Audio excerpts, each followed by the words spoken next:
Hey everybody, David here. So, Adventures of Harold Hatch, Cryptid Liaison, is getting turned into an audiobook. And tonight, for y'all's pleasure, I'm going to let you listen to the audition we got from the guy that hopefully will be the narrator. His name was, give me just a second, I can't remember. I don't want to get his name wrong, I'd feel bad. Come on. If my computer will work. Well, anyway, his name is Bruce, and here we go. He is reading Chapter 2 of Harold Hatch Cryptid Liaison. Hope y'all enjoy.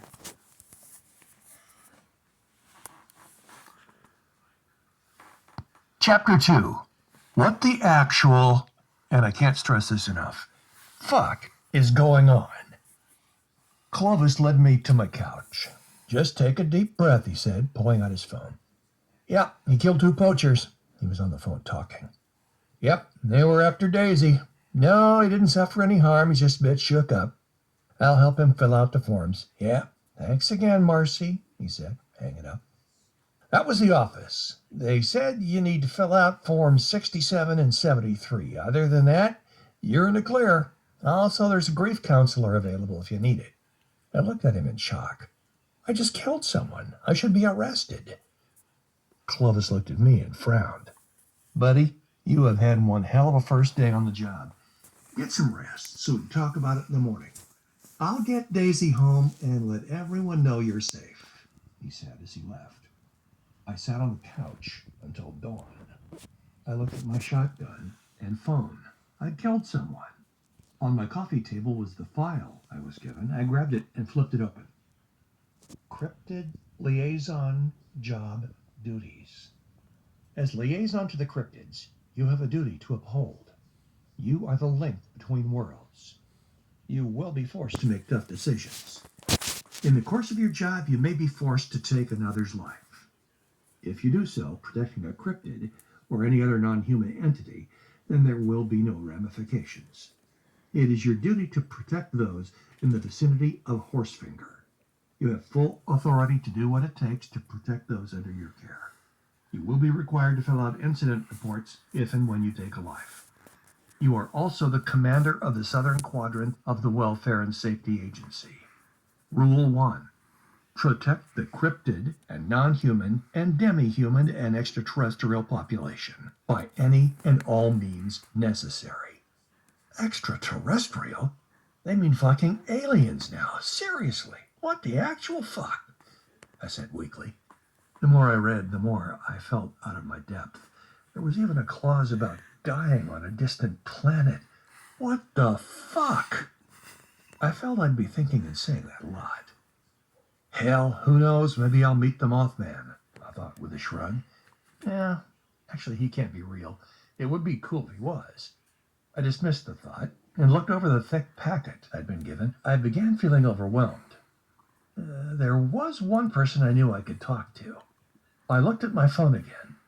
I sighed and dialed the number of my old drill sergeant. He had served in Vietnam and always told me to call if I needed him.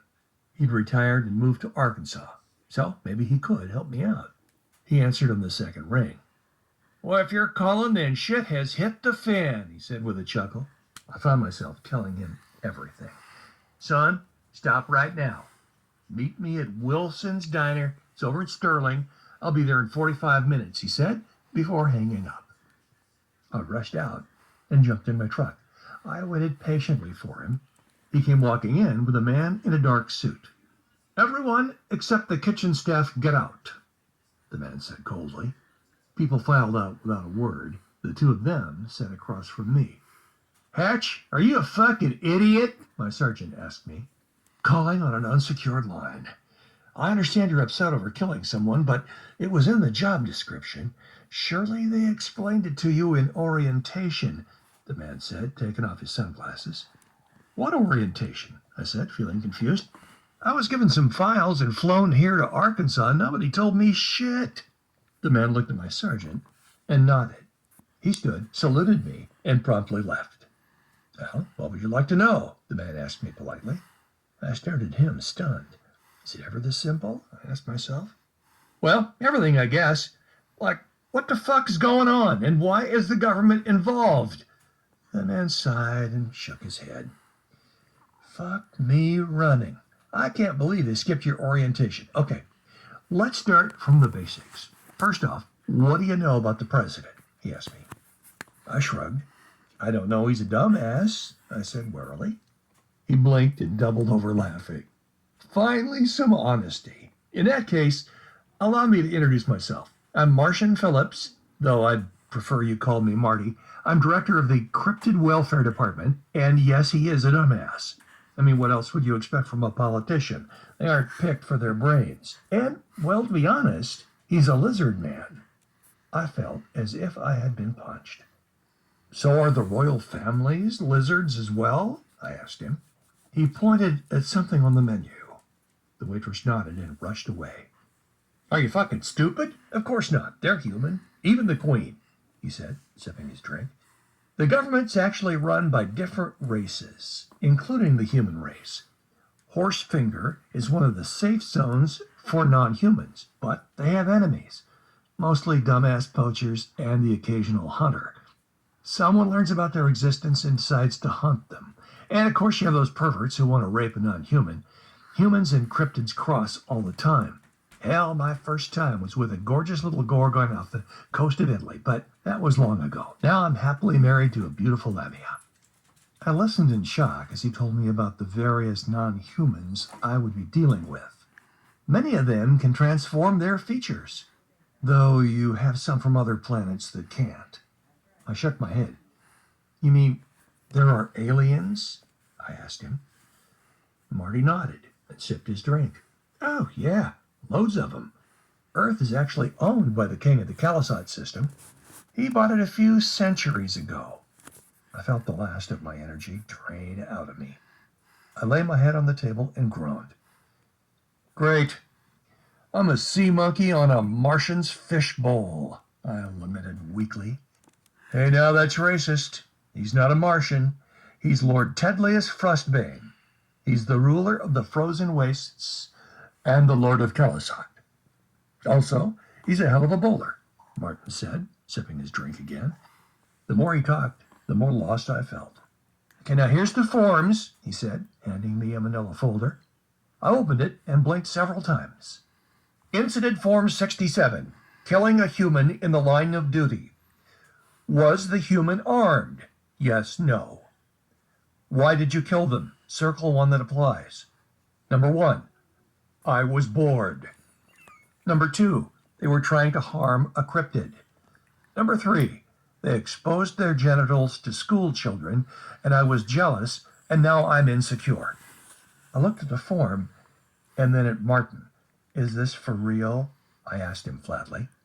He looked at me and sighed. Look, I get it.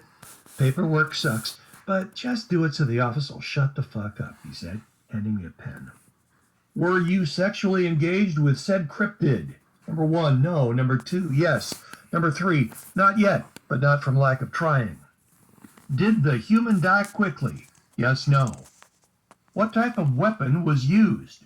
1, gun. 2, sword or blade. 3, subatomic plasma torch ray. 4, magic. But unlike those pussies with sticks, I like to make a death as memorable as it is devastating, so it was some sort of fireball spell. What were the victim's final words? I thought back and wrote what I could remember. The next page was even more bizarre. I filled it out to the best of my ability. Once I was done, he took them and nodded. All right, good. Everything's in order. If you'll excuse me, I have a flight to catch.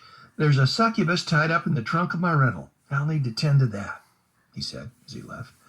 I sat there trying to wrap my head around what I was going through. My sergeant left with him. Before leaving, he snapped me a quick salute. I stared at the food in front of me and sighed. What the fuck is going on? I looked up and groaned as Claude walked in the diner.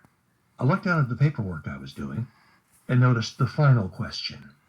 Did killing the person give you a sense of pleasure? That's the real point of the forms, Claude said, sitting in the empty chair. If that happens, let me know. he said in a serious tone. I grabbed the papers and hurried from the diner. Harold, wait, he called as he rushed after me. I stopped and faced him. I feel we need to talk, he said calmly. The home office wants me to come by and see you. I'll be over around 5 tonight. Just please hear me out. I drove home and spent the rest of the day fishing. The house I had sat on 12 acres, and I discovered a small pond near the southern edge.